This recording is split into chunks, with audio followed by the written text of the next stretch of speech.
Hello and welcome to your first IELTS review video. Today's episode is we're talking about work and study. Why do you choose what you study and why do you choose what you want to do for your profession? Now we're going to talk about your opinions and ways to express yourself in your questions that you'll face in your IELTS exam. So we're going to break it through. We're going to look at specifically how you can use your experiences in your IELTS test. Each question we're going to go through and I'm going to give you a basic answer and a more advanced answer. During this process, you should be writing down your notes and trying to come up with your own sort of model answer that you feel comfortable with saying. Never use words that you can't pronounce and make sure that you feel comfortable with the topic that you're introducing. So your first question is, do you work or are you a student? This is a very simple question and you need to be careful. So a simple basic answer is, I'm a student and I study at Harvard University. But that doesn't give the IELTS examiner much information as to your English ability. Now, you can easily say what school you study at, but we want to go a bit further. Now, I'm a student enrolled, is a fantastic word, at Canadian High School in Kunshan. This allows you to use your more advanced vocabulary.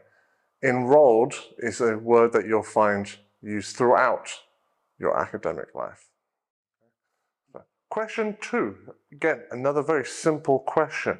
What subjects are you studying and what work do you do? Now, as a student listening to this lecture, I imagine you're not going to have option 2, but you may have a part-time job, so you can still say that. Now, a reasonable answer is, I'm studying economics. It's a challenging subject, but I enjoy it, okay? That's a fine answer, but we want to go further. You really want to develop your articulation of these questions and really show the examiner what type of level your English really is. Whenever they give you a question, take the opportunity to try and say as much as you can, as it really does help them and it really gives you a chance to show off. Now, a really advanced answer for this is, I'm studying computer science. And I specialize in artificial intelligence. In terms of work, I also want to do an internship at a tech company like Google. Now, this is giving you not only have you expressed what you want to study or what you are studying, you've shown subject knowledge in this example. Computer science, you've gone into AI. Now, don't be afraid of using acronyms. AI is a really big phrase today, and you can use that in all of your conversations. And then you've gone even further, like computer science. What do you want to do with it? And for this, you're looking at doing an internship at a big tech company. Question 3, why did you choose that job? Well, this is quite a hard question, especially for students, because some of you don't know what you want to study yet. But that is also okay. Now, a reasonable answer is, I chose my job because it pays well and it's close to home. Okay? It's a little bit boring, but it's entirely understandable. A lot of people understand that you want to make money and you want to be close to your family, and that's okay. But to go further again, I chose my job because of my passion for something. In the model answer I have behind me, I chose it because it's my passion for the environment. I want to contribute to a sustainable future. And that's what you really want. It's showing that you have hope for the future, and it's giving you an opportunity to really express not only your opinions, but also your core values as a person. Why did you choose to study that subject? Again, now we're getting into some more long-form questions. So you've got to be a little bit careful with these parts. I picked my subject because my parents suggested it. This is probably one of the worst things you can say. You chose the subject because your parents suggested it. First off, choose a subject you love, not what your parents suggest. But number 2, You really want to, again, show your character, your personality, your values. And you can do that. The subject I'm studying is international relations. That's what I studied. It fascinates me because I'm intrigued by like global politics and diplomacy. And one day I want to work as a diplomat. Right? So again, you're connecting your core values, something you find interesting, your personality, and you're showing something far in the future, and you're bringing it all together to a well-spoken answer. So question 5, do you like your job? Now, if you ask a lot of adults, some of them are going to say no, a majority are going to say no, and you are allowed to say no. You don't always have to be positive. Remember, you're showing your true identity. You're not trying to disguise yourself. So really, be yourself. Now, a simple answer is yes, I do, no, I don't. It's quite interesting. It's quite boring, right? But we really want to go further with these type of answers, and you could say something, absolutely, or absolutely not. I enjoy my job immensely. Now, I've been a teacher 7 years, and I enjoy my job. I love my job. And then you could talk about why do you enjoy your job? Or why do you hate your job? So the model answer is absolutely, I enjoy my job immensely. So I enjoy my job a lot. Right? The dynamic challenges it presents keep me engaged and motivated. What I'm saying is every day as a teacher is different, and it really keeps me going in my profession. Question 6, is there anything you dislike about your job? Or is there anything you dislike about your study? Because remember, we're applying it to your context. Now, simple one is, sometimes the workload can be a bit overwhelming. As a teacher, our workload is a bit overwhelming. As students, sometimes you have a lot of homework. So really, that's what you want to say with a more advanced answer. Yeah? You could say, you appreciate your teachers. We love to hear that. The amount of homework can occasionally be demanding, and that limits your personal time. Right? This is showing that you're being a reflective learner. Yeah? You're reflecting on your experiences, and you're showing that to your examiner. Now, you're also, again, showing your values. You love your personal time. To go even further, really advanced, leaving me limited personal time, as I am a dedicated chess player, and you want to spend more time studying that in your free time. Right? You can show who you are in every single question. Now, what was your dream job when you were young? Okay, hopefully, as young students, you still aspire to do your dream job. Now, a simple answer, I wanted to be a firefighter, because they're heroes. Right? Many children around the world want to be firefighters, they want to be doctors. And really, you're just going to say that. But, as always, you want to say a bit more. When I was in my childhood, I aspired to become an astronaut. It's pretty cool. The idea of exploring outer space really fascinating me. So we're using the word aspired, aspiring. I'm an aspiring karate fighter. I'm aspiring to learn 500 languages. You can be aspiring to be many things, and you can use it in everyday sentences. It doesn't matter what the job is. You could say the most boring job in the world, but as long as you are showing that you have some sort of passion behind it, you're going to get a higher score. Have you changed your mind on your dream job? Now, from personal experience, yes, I had many dream jobs going throughout my young education until I found myself becoming a teacher. And yes, this is my dream job. Yes, I have. Now I want to be a teacher. Simple answer. You could say, I want to be a doctor. I want to be a businessman. Your profession should already be in your vocab. Now, to go further, my perspective has shifted. While being an astronaut was a dream, my focus has transitioned to becoming a marine biologist because of my love of marine life conservation. Now, when you're a child, you know very little. So these jobs of doctors, firefighters, astronauts are aspiring, but we also understand that as life progresses, you learn new things, you experience new professions that weren't known to you when you were younger. So of course, it's completely reasonable for your profession, your dream job, to change. And just say that. I started studying biology in school with a fantastic teacher, and that really showed me my love of biology. And then when I started studying aquatic life, it inspired me to go into marine biology.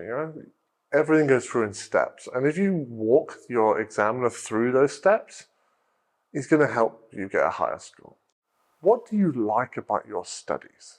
Now, having been a teacher for many years, most of you are going to say nothing. And unfortunately, you can't say that. I like learning new things and meeting friends. Okay.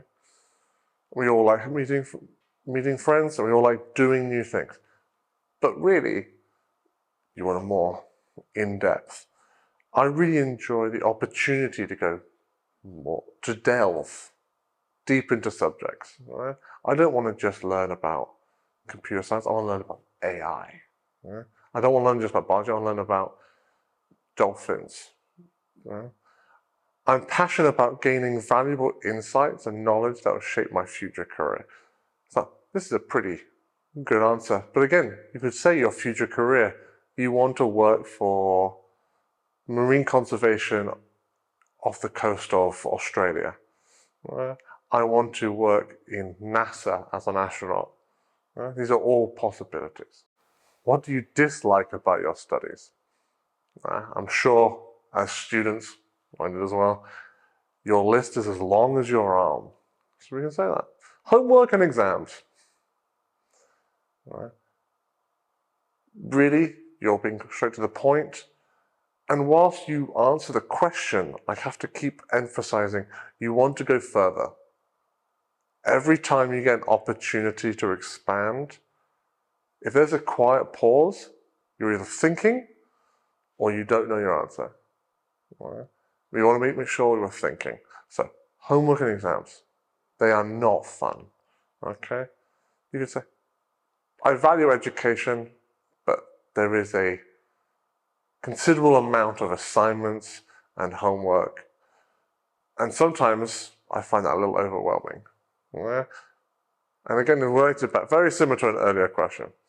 You want to show you have personal time to use your extracurricular activities.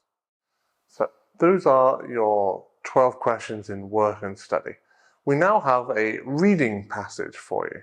Now, doing this, I want you to read along. And if you don't know words, get your dictionary and start translating.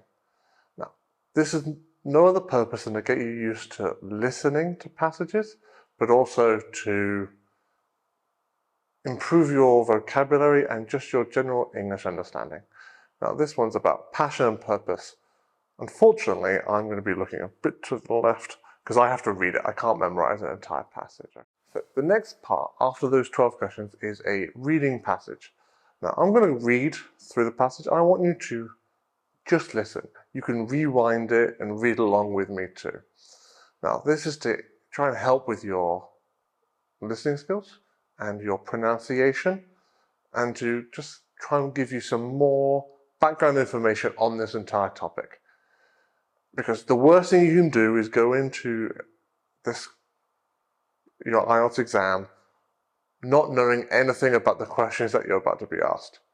Because fundamentally, you're going to have to make something up. And if you've read something beforehand, even better. So I'm going to read very slowly, okay? So make sure you understand. A fulfilling career is one where personal interests intersect with societal needs. For instance, someone with an innate curiosity about how things work might find calling in the field of engineering. creating innovative solutions that impact our daily lives. Selecting a career is not merely about finding a job that pays the bills. It's about aligning your passion, skills, and values with a purposeful endeavor. The subjects we choose to study can provide us with a wealth of knowledge and open doors to diverse opportunities. Some subjects may seem more challenging than others, but they often provide a deeper understanding of the world around us. A passion for literature might lead to insights into human nature and culture, while scientific inquiry might drive advancements in medicine and technology. As individuals mature, they begin to understand the complexities and nuances of the various professions. Realities of the job, market, and personal preferences shape these dreams into believable goals. Dreams often start in childhood, reflecting the awe-inspiring wonders of the world and the desire to make a difference. Flexibility and adaptability are crucial attributes as you progress in your chosen path. Just as dreams evolve, so do career trajectories. New opportunities, unexpected challenges, and changing interests can all influence the direction that you take. Being open to change and embracing lifelong learning can lead to growth and success in unexpected ways. A fulfilling career or educational pursuit is not just about the destination. It's about the process of self-discovery, exploration, and continuous improvement. Whether it's selecting a career or deciding on a course of study, the journey is about discovering who you are and how you can contribute to the world. Okay, that's just me reading, and you know, if you listen carefully, I make a few mistakes. I stutter once or twice, and that is okay. That is completely normal in speech. You do not have to be perfect. Never expect to be perfect. Don't worry. Now, we're going to go into some more vocabulary for you. Now, these are words that you can use in everyday conversation, but also in your exam. But before we start, I want you to make sure you do not need to learn all of this vocabulary. This is lesson 1 of 100. And if you learn everything, incredible. But if you don't, that is also okay. Do not expect too much, okay? Now, so the first set of vocabulary for you, this is occupation-related vocabulary. The first set is jobs. You probably know hundreds of jobs.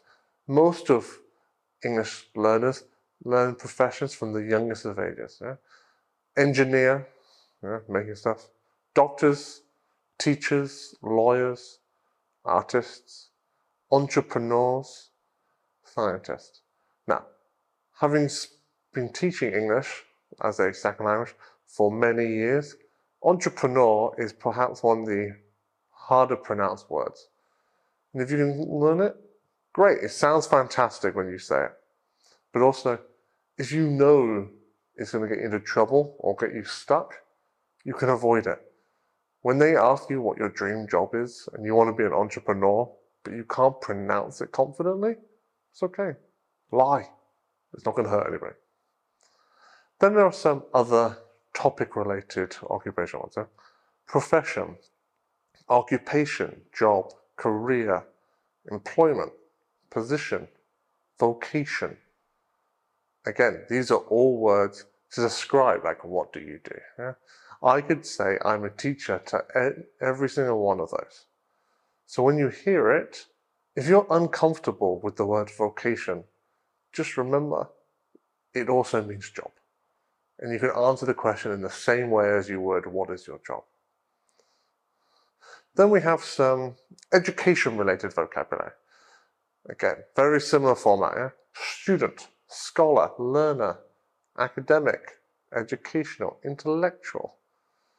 Those tend to usually get used as you progress upwards in your education, but you can use them interchangeably, just the same. And then some related words. Degree. If you're doing your IELTS, I assume it's because you want to study your university abroad. and by doing so you will earn your degree. Diploma, you can get a high school diploma. Major, what did you study? What was your main study at university? What was your degree's major? Minor, what did you minor in? What was the small subject that you did extra because you thought it was interesting? Coursework. Coursework is just the university term for homework, but it's also graded and it gets towards your score, so make sure you do that. Curriculum, syllabus. Curriculum is what curriculum are you studying? You have Cambridge, you have American Common Core, you have the IB curriculums. And then the syllabus is the route that your teacher is going to take you on. A syllabus is a more precise path through a chosen curriculum. Then, here are some ways of expressing some of your answers. You can take these, you should take these, and sort of put them into your speech. Yeah? If someone's talking about what do you prefer, then these are some perfect ones. Yeah? I'm fond of blah, blah, blah. Yeah? Very simple, fill in the blanks. And as you learn and gain more of these, you can start weaving them together into a more complex sentence. Yeah? I'm passionate about, what are you passionate about? Yeah? I have a strong interest in. I'm really into. I'm not particularly into. You can understand how you can use these. Then we have like reasons and motivations. Why did you choose to do something? The reason behind my choice is I decided on this path due to. I decided to study international relations due to. They're all giving you an opportunity to share your feelings. I was drawn to this field because what motivated me was likes and dislikes. Now this is very simple, early ESL level stuff. Like, I like this. I'm really enjoying this. But you can use more advanced vocabulary to show that you have developed beyond your grade 3. Yeah? One thing I'm not too fond of, I'm not too fond of bananas. And that's okay. You can put any word there you like. On the downside, I'm not a big fan of. I find mathematics fascinating or boring. I find learning geometry engaging. You can mix and match to make your heart's content. Now, changing aspirations. I mentioned this earlier.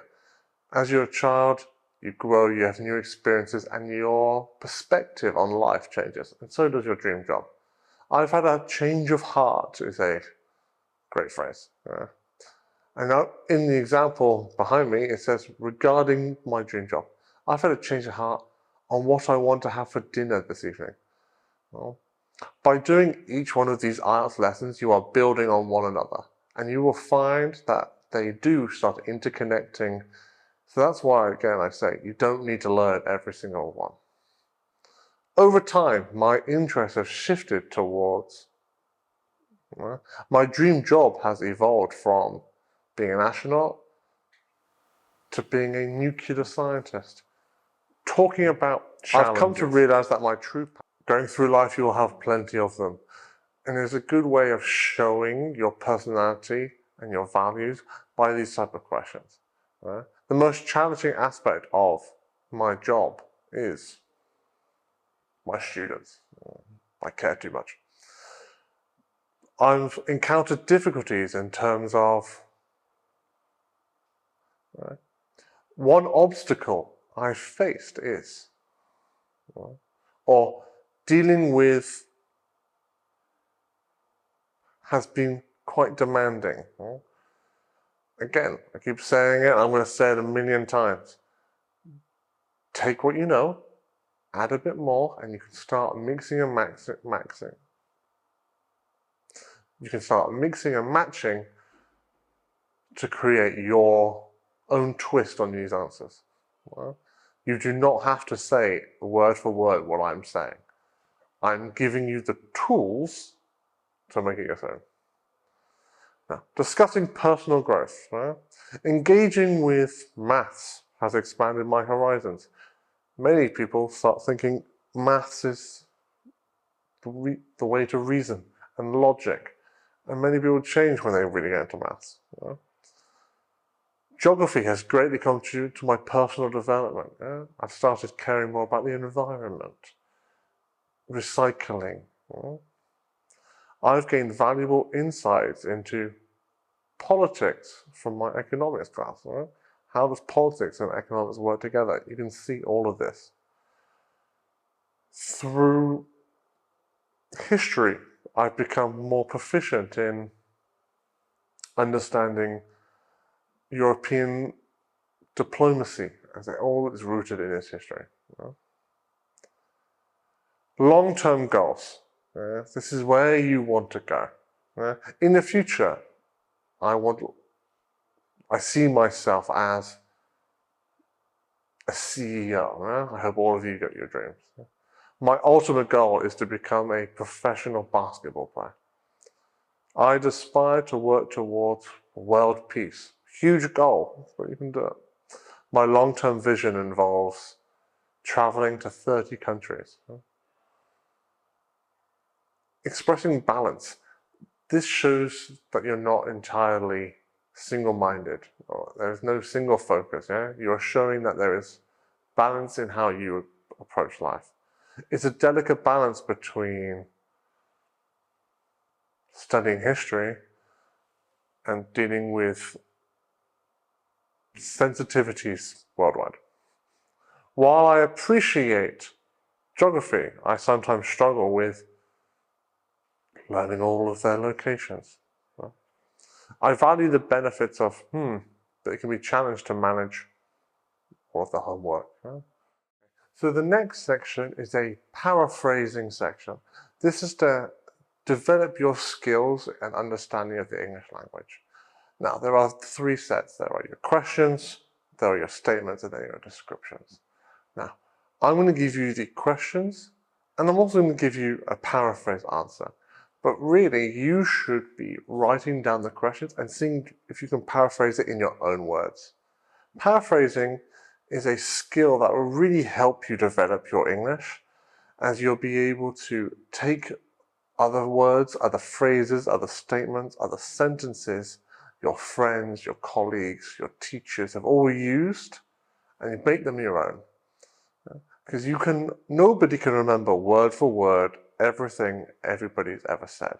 So we all naturally do it. It's a natural part of speech. And I need you to start developing that as you progress through these lessons. Right? So we have some questions. And again, I'm going to look slightly to the left. Because, as I said, I can't remember all of these. And that's okay. So we have the original question. Do you work or are you as a student? Well, that was question one, if you remember right at the beginning. Now, are you employed or are you pursuing studies? We've used some more advanced vocabulary there to say the same thing. You're going to find that the shorter the question, the more advanced vocabulary you're going to have to use to paraphrase it. It's just a nature of how things work. Why did you choose to study that subject? Okay. What motivated your decision to pursue that field of study? Well, that's a great answer. Remember, at any time, you can pause the video and take your notes and work through it and then listen. How you use this instructional video is very much down to your personal preferences. Right?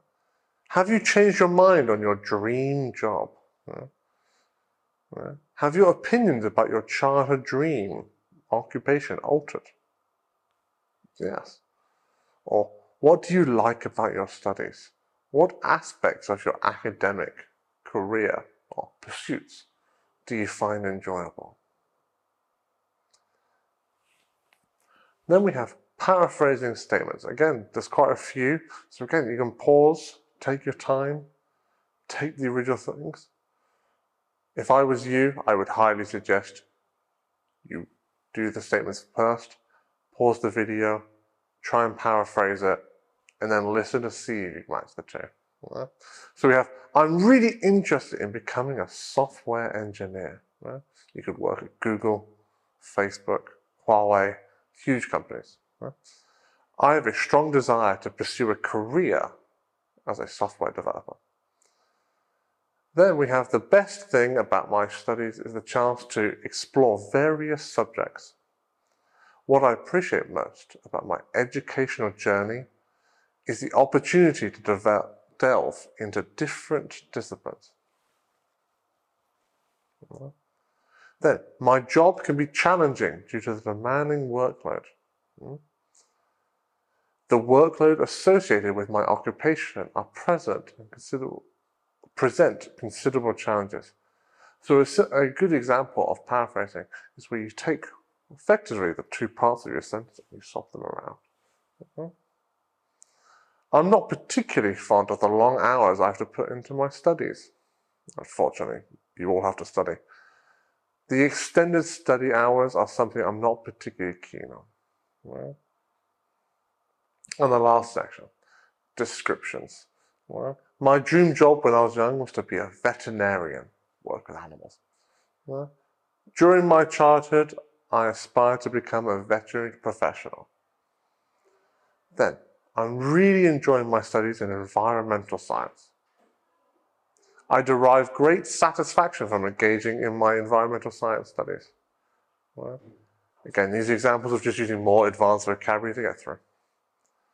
Despite its challenges, my current job is incredibly rewarding.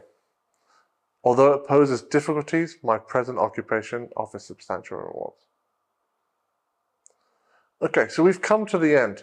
So make sure you go through all of those questions we set at the beginning, go through the basic ones, and then when you're really comfortable with those, move to your more advanced ones. Listen to the reading passage, read along, read it yourself, be comfortable with the topic so that it doesn't come as a surprise in your exam. And then you have your paraphrasing section. Take the questions, the statements, and the descriptions, and try and put them in your own words. It's good practice, and it is a natural form of speech. Apart from that, I wish you a great day. Thank you very much.